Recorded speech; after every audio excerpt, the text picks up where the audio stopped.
Alhamdulillah, wassalatu wassalamu ala rasulillah, nabina Muhammadin wa alihi wa sahbihi wa man wala.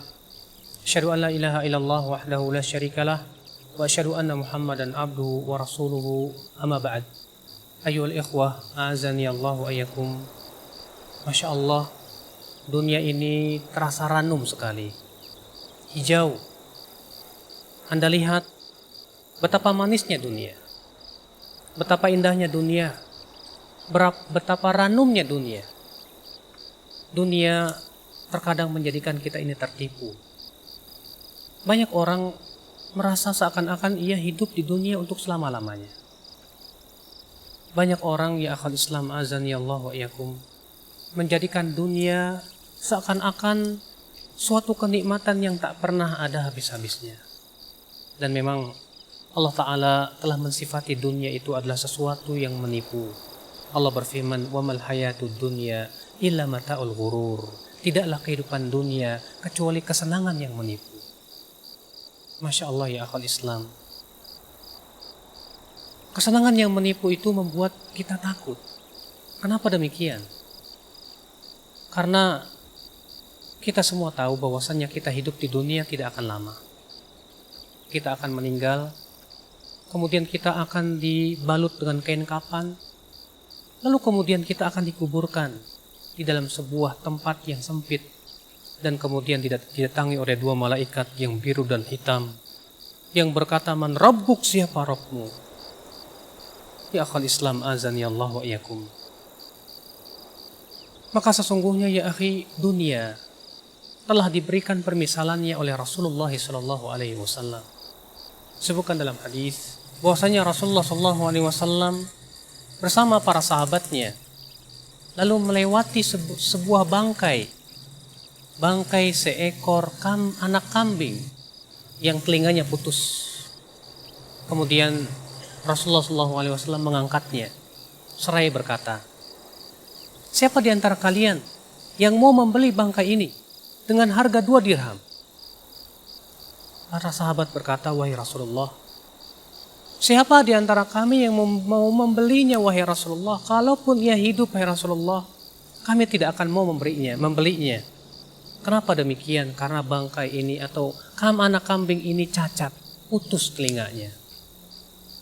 Ikhwatul Islam azani Allah wa iyyakum. Lalu Rasulullah SAW bersabda, "La dunya ahwan indallah." Dunia itu lebih sangat hina di hadapan Allah daripada bangkai anak kambing ini. Subhanallah, ternyata dunia lebih hina daripada bangkai anak kambing. Subhanallah. Kalau begitu betapa meruginya orang-orang yang tertipu dengan dunia. Betapa anehnya orang-orang yang tertipu dengan kehidupan dunia, seakan-akan dunia akan memberikan kekekalan dalam hidupnya. Subhanallah, ya akhal Islam azani Allah. Padahal dunia itu, kata Rasulullah, sesuatu yang sangat hina di hadapan Allah. Di mana Rasulullah SAW bersabda, "Lau kanatid dunya tazinu indallahi janaha ba'udah." Kalaulah dunia itu sama harganya dengan sayap seekor nyamuk, masaqallahul kafiru ka'sa, maka Allah tidak akan memberikan orang kafir minum walaupun 1 gelas. Subhanallah. Bayangkan ya akhal Islam azani Allah wa iyyakum. Berarti dunia itu tidak ada harganya di sisi Allah. Dunia sangat hina sekali. Maka dari itu ya akhi, seorang mukmin adalah yang mengetahui tentang hakikat dunia. Ia tahu bahwasanya dunia itu adalah kesenangan yang menipu. Maka dia berusaha untuk memanage bagaimana dunia tidak menipu. Imam Mujahid rahimahullah ketika menafsirkan firman Allah Subhanahu wa taala, "Wa mal hayatud dunya illa mata'ul ghurur." Tidaklah kehidupan dunia kecuali kesenangan yang menipu. Apa kata Imam Mujahid? Kata Imam Mujahid, menipu itu apabila menjadikan kita lalai dari kehidupan akhirat.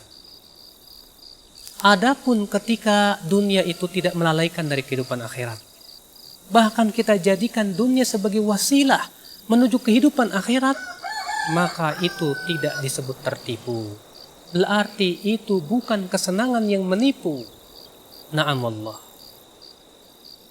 Ya akhwat Islam azani Allah wa iyyakum. Dunia disebut oleh Rasulullah SAW sebagai sesuatu yang hulwatun khadirah. Beliau bersabda, ad-dunya hulwatun khadirah. Dunia itu sesuatu yang manis dan ranum. Namun Rasulullah SAW bersabda, fattaqud dunya wattaqun nisa. Takutlah kamu kepada dunia dan khawatirlah dan hati-hatilah kamu terhadap wanita. Kenapa demikian? Fa inna, sesungguhnya kata Rasulullah, fitnah yang pertama kali terjadi pada Banu Israel pada wanita. Akhul Islam azani Allah wa iyyakum. Dunia memang nikmat, hijau, ranum, menipu. Tapi bagi seorang mukmin dunia itu kebaikan. Bukankah Rasulullah SAW bersabda, ni'mal mal lil abdi salih, sebaik-baiknya harta itu adalah untuk hamba Allah yang saleh. Ia jadikan harta tersebut untuk apa? Sebagai wasilah menuju kehidupan akhirat, mencari dan mendulang pahala yang sangat besar di sisi Allah Subhanahu wa taala. Ikhwatul Islam azani Allah wa iyyakum.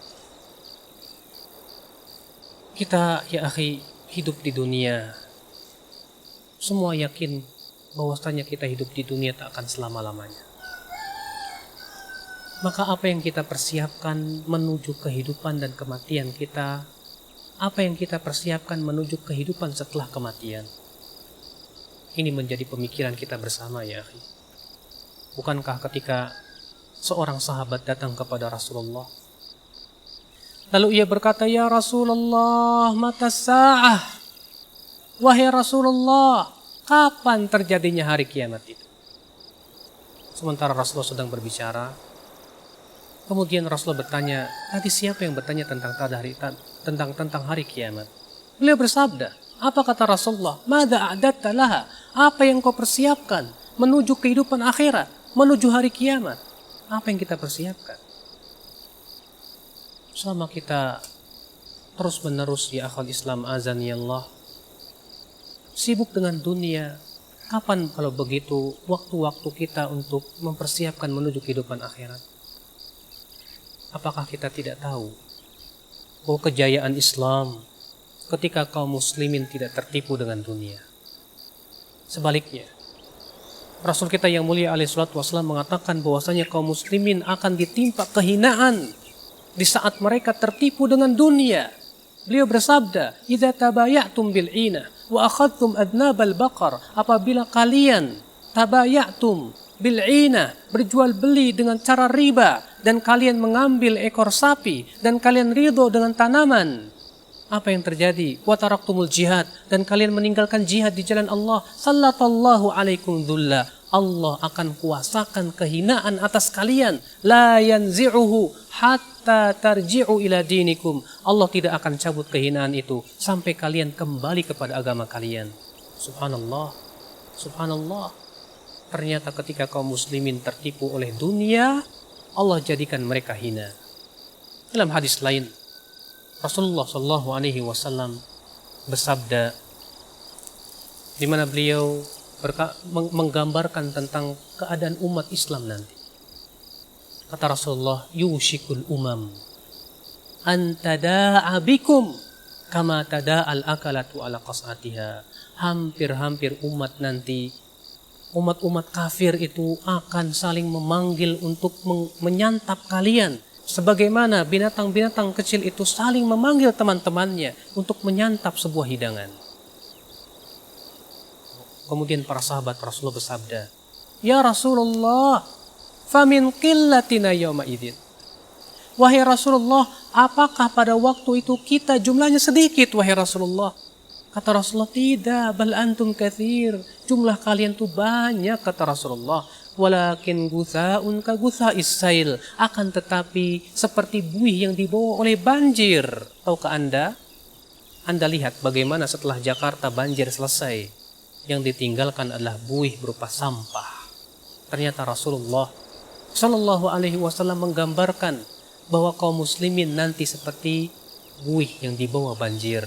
tidak mempunyai kualitas walaupun jumlahnya banyak. Subhanallah, ikhwatul Islam, azani Allah wa iyyakum. Lalu beliau bersabda, "Fawalladzi nafsi biyadihi," demi zat yang diriku berada di tangannya, kata Rasulullah, Allah akan lemparkan ke dalam hati kalian penyakit wahan. Allah akan cabut rasa takut dari hati-hati musuh kalian. Dan Allah akan lemparkan penyakit wahan tersebut ke dalam hati-hati kalian. Kemudian para sahabat bertanya, wahai Rasulullah, apa yang dimaksud dengan wahan ya Rasulullah? Apa yang dimaksud dengan wahan? Kata Rasulullah, hubbud dunya wa karahatul maut. Cinta dunia dan takut mati. Musibah. Ketika kaum muslimin telah cinta dunia dan takut mati, di saat itulah kehinaan akan menerpa mereka. Kehinaan itu tidak akan dicabut oleh Allah sampai kaum muslimin kembali kepada agama Allah Subhanahu wa taala. Maka ya akhal Islam, azani Allah wa iyyakum, ini sebagai peringatan buat kita. Kenapa demikian? Agar kita tidak tertipu dengan kehidupan dunia. Wahai kaum muslimin, bangkitlah. Ingatlah bahwasanya dunia itu tidak akan lama. Kita hidup di dunia paling 60, 70 tahun. Setelah itu kita kembali kepada Allah. Lalu apa yang kita persiapkan menuju kehidupan nanti?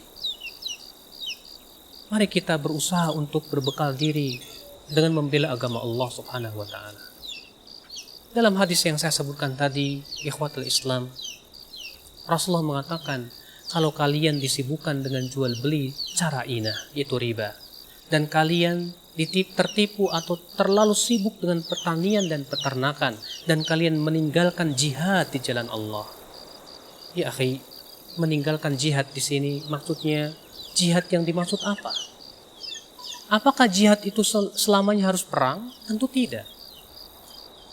Al-Hafidh Ibnu Hajar di dalam kitab Fathul Bari ketika mensyarah tentang kitabul jihad, beliau berkata, jihad itu 4 martabat. Yang pertama, jihad melawan diri kita. Yang kedua, jihad melawan syaitan. Yang ketiga, jihad melawan orang-orang fasik. Yang keempat, jihad melawan orang kafir. Ini adalah merupakan 4 martabat jihad. Yang pertama, jihad melawan diri. Bagaimana caranya? Berkata Al-Hafidh Ibnu Hajar, yaitu berusaha untuk memaksa diri kita menuntut ilmu Allah. Lalu kemudian kita mengamalkan ilmu tersebut. Kita lawan hawa nafsu kita, dan ini merupakan dasar jihad. Maka dari itu Rasulullah SAW bersabda, Al-mujahidu man jahada nafsahu li ta'atillah. Orang yang berjihad hakikatnya adalah yang menjihadi dirinya untuk mentaati Allah Subhanahu wa taala. Ikhwatul Islam, azani Allah wa iyyakum. Kemudian yang kedua, jihad melawan syaitan. Syaitan tak akan pernah diam untuk menggoda manusia. Syaitan akan terus-menerus menjadikan dia tertipu oleh dunia. Ya, sebagaimana janji iblis. Ketika iblis berkata, "Fabima aghwaytani la'aq'udanna lahum siratakal mustaqim." Ya Allah, karena engkau telah menyesatkan diriku, maka sungguh aku akan halangi hamba-hambamu dari jalanmu yang lurus. Ikhwatul Islam, kemudian iblis berkata, "Tsumma la'atiyannahum min baini aydihim wa min khalfihim wa an aymanihim wa an syama'ilihim wa la tajidu aktsarahum syakirin."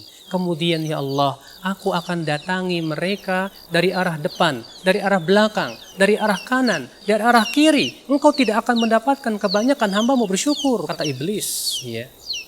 Dari arah depan apa maksudnya?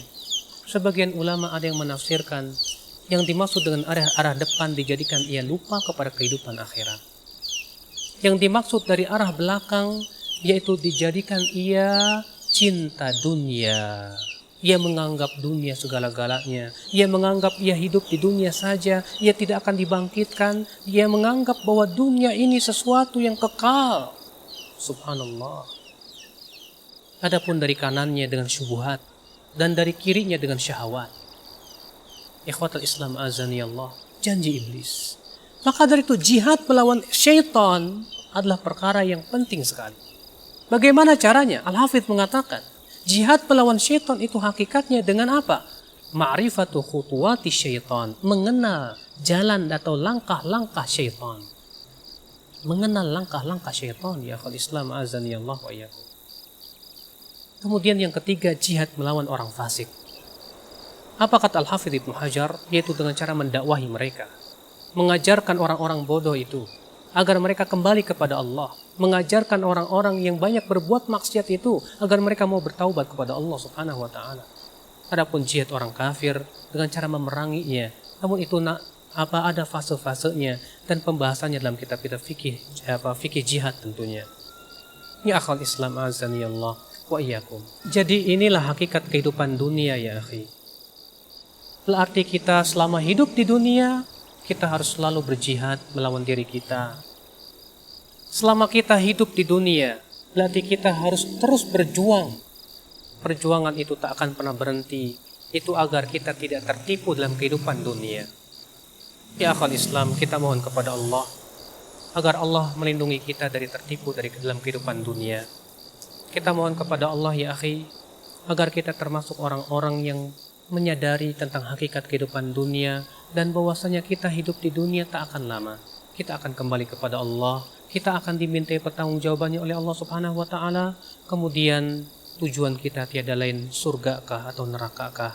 Maka kewajiban kita berlomba-lomba menuju kepada hal itu, yaitu kepada surga, kepada sesuatu yang kita dambakan berupa kesenangan yang abadi. Ini saja yang bisa sampaikan. Qulu qouli hadza wa subhanakallah bihamdika asyhadu an la ilaha illa anta astaghfiruka wa atubu ilaik. Wassalamu alaikum warahmatullahi wabarakatuh.